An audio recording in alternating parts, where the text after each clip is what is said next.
স্বৈরাচার বিরোধী গণ আন্দোলনে সোচ্চার ছিলেন শিশু শিক্ষার্থীরা। এখনো হাসপাতালে কাতরাচ্ছে আহত ক্ষুদেবীররা। দেখে স্কুল ড্রেসের প্যান্ট পিনতে তখন আমার হাতটা নিয়ে পায়ের তলে ফেলে বলে তো ছাত্র এই কথা বলে হাতে গুলি করে। 20 বছর পরে জমিনের কাজ করবে, জমিদার কাজ করবে, হাতে ব্যথা দেখলো আমার মনে ব্যথা। আপনারা দেখছেন BD24 নিউজ। সঙ্গে আছি আমি ফারিয়া নাজনী। বৈষম্য বিরোধী ছাত্র আন্দোলনে পিছিয়ে ছিল না খুদে সদস্যরা। বয়স বেশি না হলেও দেশের প্রতি ভালোবাসা থেকে আন্দোলনে যোগ দিয়েছিল এই খুদে বীরের। ভয়ঙ্কর সেই দিনের কথা জানালেন নিটোর হাসপাতালে চিকিৎসারত 2 খুদে শিক্ষার্থী।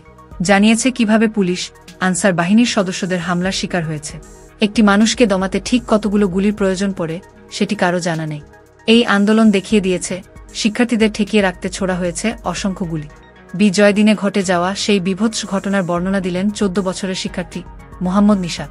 বিজয় উল্লাস করতে গিয়ে গাজীপুরের শফিপুর আনসার একাডেমিতে নিশাতের হাতে পাড়া দিয়ে এক এক করে 60টি শ্রাপনেল গুলি ছুড়ে আনসার সদস্য গুলির থেকে বাঁচার জন্য লুকিয়েছিল সড়কের বাথরুমে, কিন্তু তবুও বাঁচতে পারেনি।